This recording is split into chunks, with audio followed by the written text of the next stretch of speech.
Olá, meus amigos, tudo bem com vocês? Meus queridos, que possamos estar na paz do Cristo, que o Evangelho esteja em nossos corações, que possamos permanecer, ainda que nos nossos ambientes, nos nossos lares, ou do nosso trabalho para casa e da casa para o trabalho, com o Espiritismo dentro de nós. A doutrina espírita é um caminho sem volta. Depois que nós vemos, não tem como deixar de ver.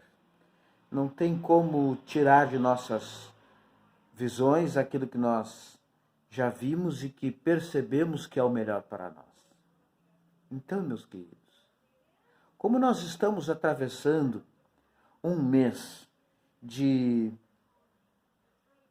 onde lembramos da necessidade da conscientização do Setembro Amarelo, que é o mês de conscientização do suicídio, e muitos dos suicídios têm sido ocasionados pela depressão, pela desesperança com a vida, nós convidamos os amigos para algumas reflexões nesse sentido. Nós temos percebido, e às vezes até temos sentido, principalmente nesta época de pandemia, de isolamento, uma certa acomodação. É como se nós quiséssemos ficar seguindo as nossas vidas, no nosso dia a dia, sem ter, ao mesmo tempo, consciência disso. Ninguém diz de sã consciência, ou muito poucos, dizem em sã consciência que estão gostando de ficar em casa. Mas nós sabemos que a zona de conforto é uma zona gostosa, é uma zona agradável. E o Cristo não veio à Terra para nos dar este exemplo. Por outro lado, meus queridos, nós precisamos nos proteger, mas precisamos nos conscientizar de que, acima de tudo, e além de tudo o que a gente falou nesses 2 minutos e alguma coisa, nós precisamos nos conscientizar de como anda a nossa vida. Como nossa vida está nesse momento em que atravessamos este mês de setembro, este Setembro Amarelo. E não nos ocorre outra ideia a não ser refletirmos sobre nossa vida em família. Como anda a nossa vida em família? Porque ela anda muito longe da propaganda de margarina. A propaganda de margarina é aquela em que a família já se acorda arrumada, bonita, bem vestida, a mulher penteada, o marido penteado, os filhos alegres e contentes, se preparando para irem à escola e felizes por isso. O pai preparando o café da manhã das crianças, a mãe vestindo as crianças, a família em volta da mesa saboreando aquele café da manhã com os melhores produtos, com aquela margarina da propaganda, e saem em um bom carro para a sua escola. Deixam as crianças na escola, o homem, o marido, deixa a esposa no trabalho, dá um beijo nela, e aquele beijo quer significar que eu te veja mais tarde, minha querida, meu amor. E nós sabemos que a nossa vida não é uma propaganda de margarina, uma vida perfeitinha. Então nós vamos atrás do que seja o mais próximo de uma vida perfeitinha. E temos visto vídeos, temos lido blogs, acompanhado dicas de pessoas conhecidas, famosas, com o corpo bonito, com uma filosofia de vida bonita e exemplar, pessoas que tomam água com limão todos os dias em jejum, que fazem a sua drenagem, que tomam seus suplementos, que têm a melhor alimentação do mundo, que são pessoas que são sábias e mestras em dar conselhos sobre relacionamentos e que automaticamente devem viver bons relacionamentos, pessoas que não se prostituem interiormente falando, vivendo uma vida de abuso, uma vida tóxica, uma vida perfeita, quase como a de um comercial de margarina. E nós percebemos que a nossa vida não é assim, mas nós queremos que ela seja. Mas, meus amigos, queridos, a nossa vida é diferente. Eu, agora, por exemplo, estou me recuperando de uma gripe forte. E embora tenha seguido muitos desses conselhos, a minha vida não virou uma propaganda de margarina. Muitos de vocês também devem imaginar que a vida poderia ser melhor, que a vida está diferente da qual planejaram quando jovens. Então nós percebemos no final do dia, sentados ao lado do companheiro, da companheira, e enxergamos aquele personagem da televisão, aquele personagem mais bonito do que nós, e olhamos para o parceiro do lado, para a companheira do lado, e pensamos, não foi isso que eu pensei para a minha vida. A minha vida não é feliz. Porque eu não tenho o corpo daquela pessoa. Porque eu não tenho a vida daquela pessoa. Porque eu não tenho aquela família que no Facebook os meus amigos postam como se fosse feliz. A minha família não é tão feliz quanto a deles. O meu marido não é tão romântico como aquele que posta declarações de amor para a sua parceira. Ele mal sabe lidar com as palavras, ele mal fala, ele é mudo. A minha companheira não é aquela mulher que eu vejo na televisão, que eu vejo no meu ambiente de trabalho, porque ela está vestindo roupas comuns, vestindo às vezes até um pijama, ou aquele roupão com bobs no cabelo, lembram do bobs? Embora a gente não chame mais assim, todos sabem do que eu estou falando, né? E não é aquela pessoa que eu sonhei para a minha vida. Minha vida não é a vida que eu planejei. Minha vida não tem graça. Que vida sem graça bem a minha. E eu me dou conta de que a minha vida está completamente diferente daquela que eu imaginei. Meus amigos, e eu acabo esquecendo de que é a vida que eu preciso. E que a vida de recortes das redes sociais não passam de meros recortes.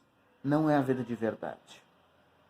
Então nós entramos naquele conceito do filósofo Bauman, que fala na modernidade líquida, na vida líquida, que nós temos pessoas muito passageiras em nossa vida, porque nós procuramos essas pessoas de propaganda de margarina. E não é essa modernidade líquida de Bauman o oposto do que nós estamos tendo em nossa vida.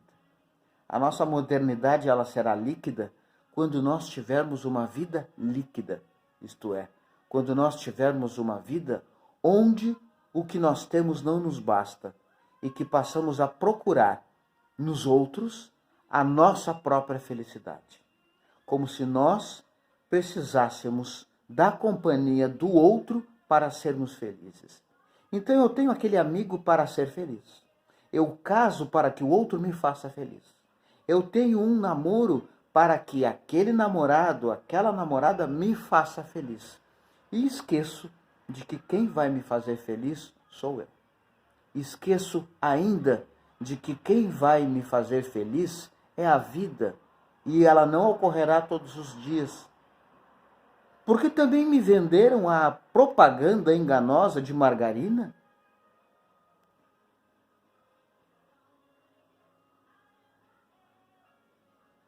Que diz que eu tenho que ser feliz o tempo todo. E isso não é uma verdade. Já nos disse Jesus, meu reino não é deste mundo. E Kardec entendeu isso de forma perfeita, dizendo que a felicidade plena ainda não é deste mundo. Nós não seremos felizes o tempo todo e não somos obrigados a ser felizes o tempo todo. Ah, mas e as companhias espirituais que atraímos? Meus amigos, nós as temos o tempo todo, à espreita. À medida em que nós cultivarmos diariamente a tristeza, a dor e a depressão, sim, nós nos imantaremos a essas companhias menos felizes. Mas o momento é de pensarmos o quão nós estamos sendo companhias felizes ou infelizes para aquele que está do meu lado. Então a minha vida tem valor. A minha vida tem um profundo e imenso valor. Porque a minha vida, junto àquele que está vestido com as roupas mais velhas, que não é parecido nem um pouco com aquele homem romântico do Facebook, que não existe, e que ele tem todo o direito de postar declarações românticas para o ser amado, para a amada, porque o problema não é dele, o problema é nosso em acreditarmos que aquela é a vida dele, que aquela é a vida de sempre, porque ninguém é plenamente feliz o tempo todo. A nossa vida tem valor. A nossa vida tem um imenso valor. E nós gostaríamos de que os irmãos refletissem sobre isso. Porque nós temos dias de dificuldades, dias de problemas, e nossa vida não perde a graça por causa disso. Nossa vida não perde o valor por causa disso. Meus queridos, que tenhamos a consciência de que a nossa vida tem valor, sim. De que a nossa vida pode ser maravilhosa, embora dura, embora cheia de dificuldades, embora nós tenhamos momentos de tristeza, de desânimo e até de desespero, nossa vida tem valor. E nós, meus amigos, esperamos anos, muito mais tempo do que imaginam, para que pudéssemos ter a oportunidade de estar aqui, encarnados, e conhecendo o que nós já conhecemos, muito mais do que outros. Nós conhecemos a Deus mais do que o familiar difícil. Nós conhecemos a Deus mais do que o colega difícil. Mãos à obra, portanto, meus amigos, com as ferramentas que temos, embora o termo acomodação possa ser de difícil digestão, muitas vezes é como nós nos enxergamos. Vamos trocar ele, então, pelo termo zona de conforto?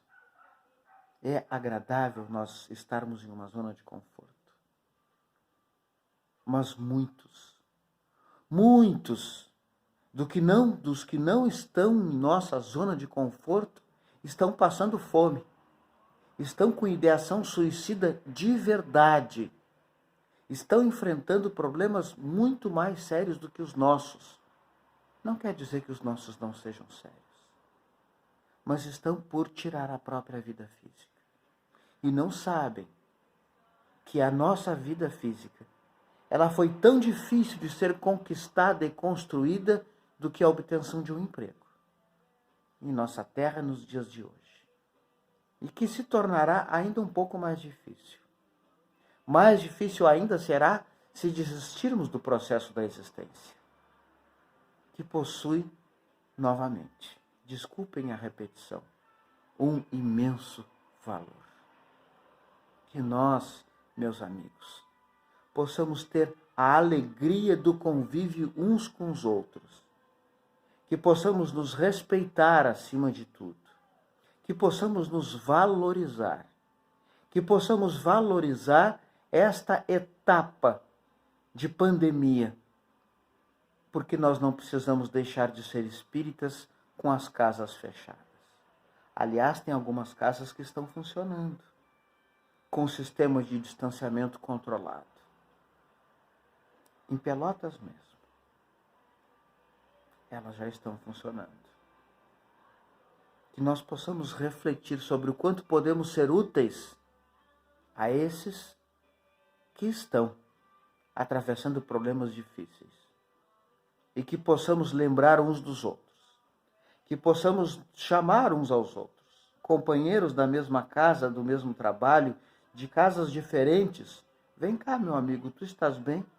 Estás precisando de alguma coisa? Sem medo de morrer. Como diz a Gênese, no capítulo São Chegados os Tempos, embora isso seja também difícil de ouvir e de ler, o que perderemos serão apenas corpos. E todos nós, um dia, iremos perdê-los. Que não apressemos esta velocidade, mas que possamos ser úteis uns aos outros e que possamos nos dar conta de que nestes momentos de dificuldade são os momentos em que mais somos chamados ao trabalho. O trabalho de verdade não é feito na zona de conforto.